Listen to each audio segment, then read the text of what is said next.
আমরা এতটাই দুশ্চিন্তে আছি যে আমরা ঘুম পর্যন্ত খাওয়া দাওয়া সব বন্ধ করে পড়ে আছি। আসলে হিরোইনটা কোথায় রাখাবে, কিভাবে কি করবে, সেই প্ল্যানটা ও করছে।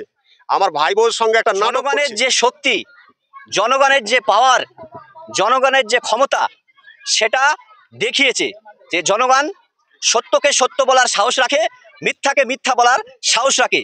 সে যত বড়ই নেতা হোক, সে যত বড়ই পুলিশ কর্মী হোক, সে এসপি হতে পারে, সে ডিএম হতে পারে। আমি রাত্রে 2:30টার সময় ফোন পেলাম যে এখানে এসে পুলিশ এসে হেনস্থা করেছে। এখানে এসে দেখছি যে হিরোইন ওরাই ফেলে ওরাই ফাঁসাচ্ছে আমাদের। মাননীয় মুখ্যমন্ত্রী মমতা বন্দ্যোপাধ্যায়, তিনি স্বরাষ্ট্রমন্ত্রী, তিনি পুলিশ মন্ত্রী, তার রাজ্যের পুলিশের এই গুন্ডাগিরি, রক্ষকে যদি ভক্ষক হয় সাধারণ মানুষ কোথায় যাবে? দর্শক, মুর্শিদাবাদের লালগোলায় রাত 2:30টার সময় পুলিশ একটা বাড়িকে ঘিরে ফেলে জোরপূর্বক জানালা দরজায় লাথি মারে, টোকা মারে। দরজা খুলে দেখে যে পুলিশ। তারপরে তারা ঢুকে বলছে কি আছে বার কর। তারপরে পুলিশ সঙ্গে করে হিরোইন নিয়ে যায়। সেই হিরোইন বাড়ির এক কোণে রেখে দেয়।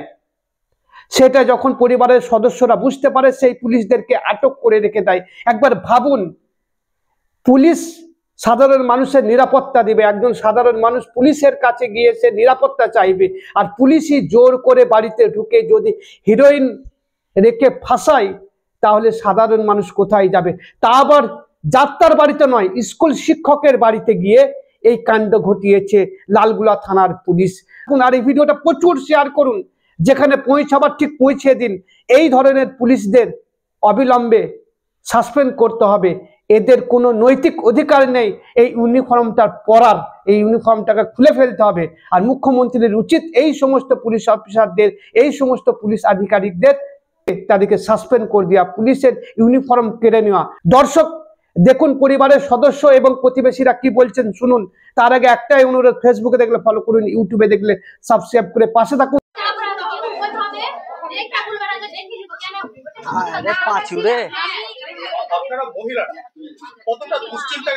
আমরা এতটাই দুশ্চিন্তে আছি যে আমরা ঘুম পর্যন্ত খাওয়া দাওয়া সব বন্ধ করে পড়ে আছি।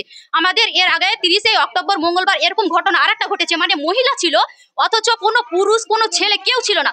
সেই বার্তা অনৈতিক ভাবে এই যে পুলিশ ঢুকেছে, অত্যাচার এত নোংরা ভাবে গালিগালাজ করছে, তাহলে আমরা প্রতিটা মেয়ে পাড়াতে কিভাবে আমরা বসবাস করব? আমাদের ঘরে তো কোনো স্বামী নাও থাকতে পারে, কোনো পুরুষ ছেলে নাও থাকতে পারে। তাই বলি কি লালগোলা থানার পুলিশ এভাবে আসবে আর মেয়েদের উপর অত্যাচার করবে? কোনো কি শাস্তি হবে না, কোনো শাসন থাকবে না, কোনো কিছু হবে না? লালগোলা থানার মানুষ যদি মানে যে বড় বাবু, সে তাহলে কিসের বড় বাবু? হ্যাঁ, ওই তো ঠিকভাবে কোনো প্রশাসন মানে মেনটেন করতে পারছে না, তাকে আবার বড় দায়িত্ব দেওয়া হয়েছে, ওই তো এক সন্ত্রাসবাদ। ওকে সরিয়ে দেন, ভালো কাউকে রাখেন, নাহলে এভাবে চলতে থাকলে আমাদের গ্রাম ধ্বংস হয়ে যাবে। আর বাবুল সিভিকের মতন আমাদের কোনো সিভিকের দরকারই নেই। ওরকম আমাদের গ্রামে একটা সিভিক যদি বিপদে থাকে ওর কাছে আগে যাবো, ওই যদি আমাদেরকে ফাঁসিয়ে দিবে তাহলে আমরা কার কাছে যাবো? ওরকম সিভিকের আমাদের কোনো প্রয়োজন নেই। ওরকম নোংরা সিভিককে সরিয়ে দেন আমাদের গ্রাম থেকে। অপসারণ চাই না তো কি হয়েছে? আমাদের সঠিক কোনো প্রশাসনের ব্যবস্থা করে না, আমাদের সাথে মানে খারাপ ব্যবহার করছে।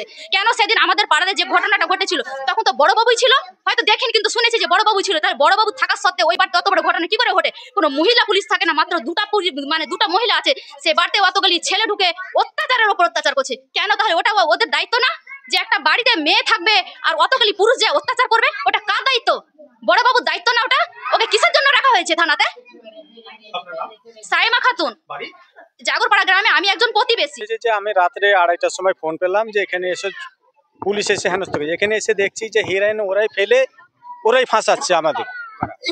এই পুলিশ, সিভিক পুলিশ বাবু যে বলছে বাবুল, এবং ওর সাথে যে এসেছিল ওসি, সে ওই ধমক দিচ্ছে, এ করছে যে এই হিরোইন তোদের এখানে কি করে এলো। এই যে সমস্ত ওরা নিজেরাই নিয়ে আসছে, নিজেরাই পাবলিকে ফাঁসছে, এই করছে। আমরা সাধারণ মানুষ কার কাছে পৌঁছবো আমাদের সুরক্ষার জন্য? আপনারা তাহলে ওই পুলিশকে ঘরে বন্দি করেছিলেন? হ্যাঁ, ঘরে বন্দি করেছিল ওই যে হিরোইনের জন্য, যে আমরা ঘরে তালা মেরে হিরোইন সহ ঘরে পুলিশকে রেখে বাইরে তালা দেওয়ার কথা বলেছি, দেওয়া হয়নি। এবং হ্যাঁ, ঘিরে রেখেছিলাম সব জনসব এইভাবে। তারপরে তো পুলিশে ওই এসডিপিও এসে সব লিখিত করে নিয়ে গেল যে আমরা একটা কিছু ব্যবস্থা করবো। এই আমরা যদি এরকম সাধারণ মানুষ এরকম ভাবে পুলিশের কাছে হেনস্থা হই, তাহলে আমরা কোথায় পৌঁছবো বা কার কাছে যাব বিচারের জন্য? আমার নাম আতাবুর হোসেন। আপনি এই হ্যাঁ প্রতিবেশী, আমি হচ্ছে মানজারুলের জামাইবাবু। ছোট ভাই রাত্রি 2:25 আমাকে ফোন করে ভাই আমার বাড়িতে পুলিশ এসছে, আমার বাড়ি পুরো ঘিরে আছে। আমি তৎক্ষণাৎ বাড়ি থেকে ছুটে আসি, এসে দেখি দরজায় পুলিশ। পুলিশকে বললাম কি ব্যাপার এত রাত্রে? বলছে যে এত রাতে তার কৈফত কি তোকে দিতে হবে নাকি? বলে হ্যাঁ অবশ্যই আপনাকে দিতে হবে। রাত 10টার পরে লিগালি ভাবে আপনার আসার কোনো অধিকারের মধ্যে পড়ে না। আপনি কেন এসছেন এ কথার উত্তর আমাকে দিতে হবে আপনাকে। আপনি আমাকে তো তুই কে? আমরা ওর বড় দাদা আমি। তারপর আমাকে ও ঢুকতে দেবে না, গায়ের জোর দেখাচ্ছে। ওরা যখন গায়ের জোর দেখাচ্ছে তখন আমি তাদেরকে পাশ কাটিয়ে আমি ভেতরে ঢুকে যাই। ভেতরে ঢুকে যাওয়ার পরে আমার ভেতরটাকে মানে কন্ট্রোল করছে আরেকজন, ওই দেবব্রত যে অফিসার পুলিশ, সে আসলে হিরোইনটা কোথায় রাখাবে, কিভাবে কি করবে সেই প্ল্যানটা ও করছে। আমার ভাই বোনের সঙ্গে একটা নাটক করছে। তার আগেই কিন্তু পুরো বাড়িটা ও দেখে নিয়েছে কোথায় কি আছে না আছে। আর বাড়িতে ঢুকেই প্রথম যে কথাটা বলছে কি আছে বার কর, যেন গুন্ডা। ঠিক আছে, এরপরে ও সেটিং করছে কোথায় রাখবো, মানে কোথাও যখন কিছু পায়নি তখন আবারও দ্বিতীয়বারে সেটিং করছে। আর ভাই বোনের সঙ্গে গল্প বাঁধিয়েছে, তোর ভাই কি করে, তোর ভাসুর কি করে, এটা করে সেটা করে। আমি সেই মুহূর্তে ঢুকে গেছি। ঢুকে যাওয়ার পরে আমাকে বলছে তুই কে? আমি ওর বড় দাদা। বের হয় এক্ষুনি, আমাকে বলছে বের হয়ে যাবো। মানে কেন বের হয়ে যাবো? আপনি কে? আপনাকে কে অধিকার দিল? আপনি জানেন আপনারা কি করতে পারি? আমি এইভাবে যখন ওকে ধমক দিয়ে বলেছি তখন ও চুপ করে গেছে। চুপ করে যাওয়ার পরে ও আমাকে এইভাবে সাইড করছে, আপনি একটু এইদিকে আসেন, এইদিকে আসেন, এইদিকে আসেন, মানে ও আমাকে আর করছে, ও সামনে আমার দাঁড়িয়ে। আর ও বাবুলকে সেই জায়গাটা তৈরি করে দিচ্ছে কোথায় কিভাবে বাবুল হিরোইনটা রাখবে। বাবুল এই গ্রামের সিভিক। ঠিক আছে, এরপরে বাবুল ওই অন্ধকার ঘরে ঢুকে গিয়ে বাম হাতে ছিল ওর একটা টর্চ, ছোট টর্চ। আর ডান হাতে ওর জ্যাকেটে ছিল 3টা প্যাকেট হিরোইন। সেটা ফট করে ফেলে দিয়েছে, স্যার এখানে আছে, এখানে আছে। আমি তখন ধমক দিয়ে তেড়ে যাই বাবুলকে, তোর এত বড় আসপদ্দা, তুই আমার ভাইয়ের বাড়িতে, এটা কোন ফ্যামিলি তুই একবার ভেবেছিস? তুই কি মনে করছিস এখানে মূর্খ ফ্যামিলি যা খুশি তাই করবো? তো থাপড়ে একদম গাল ফাটিয়ে দেবো শয়তান। আমি পুলিশকেও মানে তখন আমার সহ্য হয়নি, তখন পুলিশ আমাকে বাধা দিতে যাচ্ছে। আমি সরেন, আপনি সরেন আমার সামনে থেকে আগে। এবার এত বড় সাহস আপনি পেলেন কোথায়? যা খুশি তাই। আমার একটা ছেলে কলকাতা মেডিকেল কলেজে MBBS করছে, আর একটা ছেলে আমার আলোন মিশনের চাপড়াই সায়েন্স নিয়ে পড়ছে। আমার ছোট মেয়ে লালগোলা কলেজ এতে আপনার ফার্স্ট ইয়ার বিএ আর্টস নিয়ে পড়াশোনা করছে। আপনি ইয়ার কি পেয়েছেন? আমার বাপের ভিটা বাটি সব কিছু আমরা বেচে আজকে আমরা এসব করেছি। আমার ভাই স্কুলে একটা পড়াশোনা করাই, আর এইদিকে আমরা এইসব করে করেছি। আমার গোটা গ্রামবাসী জানে। আপনি ইয়ার কি পেয়েছেন? তখন ওসি আস্তে আস্তে ওরা ওসিকে ডাকলো, ওসি আসলো। ওসি দেমাকের সহিত এসছে, ও যেন এখানে মাস্তানি করবে এরকম একটা ভাব। যখন মাস্তানি করার ভাব নিয়ে ছুটে আসলো গেটের দিকে সবাইকে বার করতে, আমি তখন ছুটে গেলাম। কি হয়েছে রে? তখন ওসি বুঝতে পেরে গেছে বিষয়টা খারাপ আছে। তখন ওসি বলছে এই বের হ, আমাকে বলছে বের হ। বলছে কে আপনি? আপনি কে? হ্যাঁ আমাকে তুই দেখার করছে। আপনি কে? আমি বেরিয়ে যাবো, তার কারণটা কি? আপনি কে? আপনাকে 2:30টার সময় আমার বাড়িতে প্রবেশ করার অধিকারটা কে দিল আপনি বলেন? 1,17,369টা বাক্যের ভেতরে আপনার ক্ষমতা আছে? আপনি দেখাতে পারবেন? যদি পারেন আপনি আপনার আমার সাথে চ্যালেঞ্জ করেন। তারপরে ও থবেরে গেছে, আমার এইসব পরিচয় দিতে তখন চুপ করে গেছে। চুপ করে যাওয়ার পরে তখন সে কি করেছে, ওইখানে ঘরে গেল, বলে এগুলো কোথায় পেলে? এটা 30 লাখ টাকা মাল, এটা তুমি জানো? আমাকে বলছে এটা তুই জানিস? এটা 30 লাখ টাকার মাল। আমি এটা ওসি বলছে আচ্ছা এই মালটার দাম 30 লাখ টাকা স্যার, এটা আপনি জানেন তাই না? মালটার দামও আপনি জানেন? তাহলে স্যার নিশ্চিত এটা আপনি করেছেন, অন্য কেউ না, তাই না?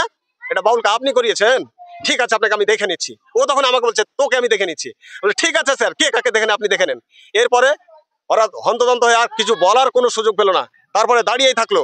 ও SDPO কে ফোন করছে। আমি বললাম একজনকে বের হতে দিবি না, সবকে ভেতরে ভরে তালা মার।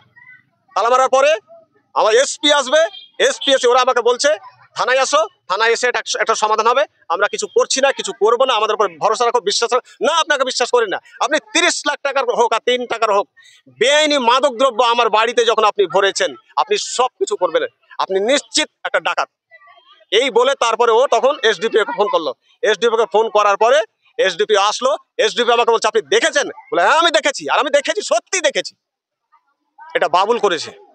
আর বাবুল তারপরে যখন আমাদের ছেলেরা ওর কাছে ক্যামেরা করে বলে আপনি এটা করেছেন, ও তখন মুখ ঢেকে চুপচাপ বসে আছে, কোনো কথা বলতে পারে না, বলার ওর ক্ষমতা নেই, ও ক্ষমতা হারিয়ে ফেলেছে, একদম ভারসাম্যহীন অবস্থায় দাঁড়িয়ে আছে। আমি যাই তুই মুখ খোল, আগে মুখ খোল তাড়াতাড়ি, না তো তোর খবর আছে, তুই মুখ খুলে বল তুই ফেলেছি।